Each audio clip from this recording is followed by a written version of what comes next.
अस्सलामुअलैकुम वरहमतुल्लाहि वबरकातुहू। उम्मीद करती हूँ आप लोग खैरियत से होंगे। आज मैं 4 औरतों के बारे में सच्चाई और हकीकत बयान करने वाली हूँ। वो 4 औरतें कौन हैं जो सीधा जन्नत में जाएंगी, और वो 4 औरतें कौन सी हैं जो सीधा जहन्नुम में जाएगी। तो इसी वीडियो में मैं आपको दिखाने वाली हूँ जो इसकी हकीकत और सच्चाई है। आइए वीडियो शुरू करते हैं। जो एम कासमी, अस्सलाम वालेकुम। अस्सलाम वालेकुम वरहमतुल्लाहि वबरकातुहू। आज मैं आप लोगों को बताने जा रहा हूँ 4 ऐसी सिफ़ात, 4 ऐसी खूबियाँ कि अगर इन चारों में से कोई खूबी किसी खातून के अंदर हो तो वो जन्नत में दाखिल होगी। 4 सिफ़ात वाली औरतें जन्नती हैं। वो 4 सिफ़ात कौन कौन सी हैं? नंबर 1, पाक दामन औरत जो अल्लाह ताला की और अपने शौहर की इताअत करने वाली हो। तो अगर किसी खातून के अंदर ये खूबी है कि वो पाक दामन है और अल्लाह ताला की और अपने शौहर की खूब इताअत करती है, तो ये खातून जन्नत में दाखिल होगी। ये खातून जन्नती है। नंबर 2, अपने शौहर के साथ मोहब्बत के नशे में मदहोश, सब्र और क़नाअत की चादर ओढ़े हुए आसानी से ज़िंदगी बसर करे। अगर कोई खातून ऐसी है जो अपने शौहर से खूब मोहब्बत करती है और कोई प्रॉब्लम आ जाती है, कोई मुसीबत आ जाती है, तो वो उस पर सब्र करती है और क़नाअत के साथ ज़िंदगी बसर करती है, यानी जितना अल्लाह दे रहा है उस पर सब्र और शुक्र के साथ ज़िंदगी बसर करती है, तो ये खातून भी जन्नती है। नंबर 3, हया से मुज़य्यन जो अपने शौहर की गैर मौजूदगी में अपनी ज़ात और शौहर के माल की हिफाजत करती हो और उसकी मौजूदगी में ज़बान दराजी से बाज रहती हो। अगर कोई खातून ऐसी है जिसके अंदर ये सिफ़ात है कि वो पाक दामन है, हया है उसके अंदर, और अपने शौहर की गैर मौजूदगी में वो उन लोगों से ताल्लुक़ कायम नहीं करती है, उन लोगों से बात नहीं करती है जिसको शौहर नापसंद करे। अगर शौहर को पता चल जाए तो उसे गुस्सा आए, वो नापसंद करे। अपने ज़ात की हिफाजत करती है, अपनी इज़्ज़त आबरू की हिफाजत करती है और शौहर के माल की भी हिफाजत करती है। और जब शौहर मौजूद होता है तो उसके सामने ज़बान दराजी नहीं करती है। अगर ये क्वालिटी, ये सिफ़त किसी खातून के अंदर मौजूद है तो वो भी जन्नती है। आजकल ऐसा बहुत होता है कि शौहर की गैर मौजूदगी में बाज़ ख़वातीन जो हैं वो गलत ताल्लुक़ात कायम कर लेती हैं, गलत जगह बात करती हैं, और शौहर जब आ जाता है तो शौहर की मौजूदगी में उससे ज़बान दराजी भी करती हैं।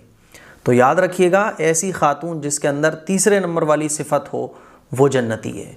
नंबर 4, ऐसी औरत जिसका शौहर इंतकाल कर गया और उसके छोटे छोटे बच्चे हों और वो अपनी ज़ात को बच्चों के लिए वक्फ़ कर दे और उनकी बेहतर तरीक़े से तरबियत करे और बच्चों के ज़ाया होने के खौफ से दूसरी शादी ना करे। अगर ऐसी कोई खातून है, बहुत सारी ख़वातीन हैं जो दूसरी शादी सिर्फ़ इसलिए नहीं करती हैं कि बच्चों की ज़िंदगी और बच्चों की तरबियत अच्छे तरीक़े से नहीं हो पाएगी, तो ये चौथे नंबर वाली ख़वातीन भी जन्नती हैं।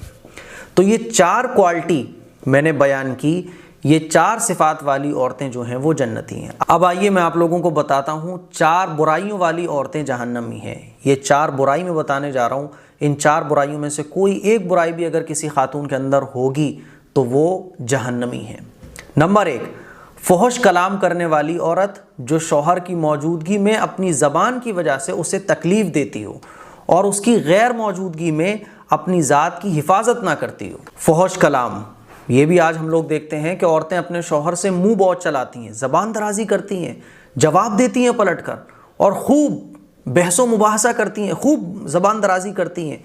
ये याद रखें कि नंबर 1, फ़ोहश कलाम करने वाली औरत जो अपने शौहर से ज़बान दराजी करती हो, बदज़बानी करती हो, मुँह चलाती हो, बहस करती हो, मुकाबला करती हो ज़बान से, ऐसी औरत जो है वो जहन्नमी है।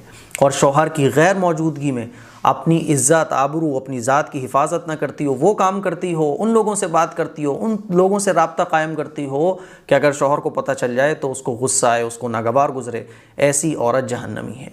नंबर 2, ऐसी औरत जो अपनी शौहर की ताकत से बढ़कर मुतालबात करती हो।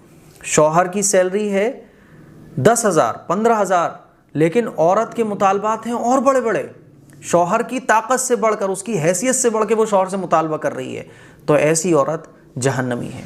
नंबर 3, ऐसी औरत जो गैर मर्दों से पर्दा ना करती हो और घर से बड़ी बन ठन कर बाहर निकलती हो। घर से बन ठन कर इसीलिए निकल रही है वो ताकि गैर मर्द मुझे देखें, मेरी तरफ अट्रैक्ट हों, मुझे देखें, मेरे हुस्न व जमाल की तरफ लपकें और मेरी तरफ माइल हों। ऐसी औरत भी जहन्नमी है। नंबर 4, ऐसी औरत जो खाने पीने और सोने के अलावा कोई काम ना करती हो, ना नमाज में उसको दिलचस्पी हो, ना अल्लाह ताला और उसके महबूब सल्लल्लाहु अलैहि वसल्लम की इताअत की तरफ उसका कोई मैलान हो, और ना ही अपने शौहर की इताअत करती हो। कुछ नहीं है, बस खाना पीना सोना, और कोई उसको मतलब नहीं है, ना घर गृहस्थी से मतलब है, ना दीन से मतलब है, ना अपने शौहर की इताअत से मतलब है। ऐसी औरत भी जहन्नमी है। तो ये 4 सिफ़ात वाली औरतें जन्नती हैं और 4 बुराइयों वाली औरतें जहन्नमी हैं। अब मैं अपनी तमाम बहनों से दरख्वास्त करूँगा कि तमाम हमारी बहनें अपने अंदर गौर करें। अगर आपके अंदर ये कोई बुराई हो तो तौबा करें, इस्तिग़फ़ार करें और अपने अंदर वो 4 खूबियाँ, वो 4 अच्छाइयाँ पैदा करने की कोशिश करें जिनकी वजह से आप जन्नत में दाखिल हो सकें। शौहर से बदज़बानी ये तो आम हो रही है इस माशरे में। शौहर से बदज़बानी, शौहर से बदतमीज़ी, शौहर के सामने मुंह चलाना, मेरे अज़ीज़ बहनों, ये इतनी ख़तरनाक बुराई है कि शौहर से मुंह चलाना, शौहर से लड़ना, शौहर से बदज़बानी करना, बदकलामी करना, फहशगोई करना, ये इतना ख़तरनाक गुनाह है कि आप नमाज़ों में पड़ी हुई हो, सजदों में पड़ी हुई हो, आप हज भी करके आ रही हो, आप उम्रे भी करके आ रही हो, आप तस्बीह भी पढ़ती हो, कुरान भी पढ़ती हो, लेकिन अगर अपनी ज़बान से आप शौहर को तकलीफ़ पहुँचा रही हैं, अगर आपका शौहर आपसे खुश नहीं है, क्यों? क्योंकि आपकी ज़बान ख़राब है, आप ज़बान दराज़ी अपने शौहर से करती हैं, तो खुदा की कसम अल्लाह ताला माफ़ नहीं फरमाएगा, अल्लाह ताला माफ़ नहीं फरमाएगा। इसीलिए अपने शौहर की इताअत गुज़ार बनिए, अपना शौहर का कहना मानने वाली बनिए, ताकि शौहर की इताअत के साथ फिर नमाज होगी, ज़िक्र होगा, कुरान मजीद की तिलावत होगी, तो ये नमाज, ये ज़िक्र व अस्कार, ये कुरान मजीद की तिलावत, ये सब कबूल होंगे।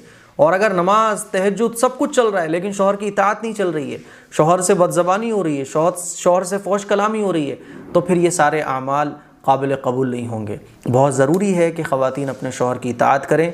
अस्सलामु अलैकुम व रहमतुल्लाहि व बरकातुहू।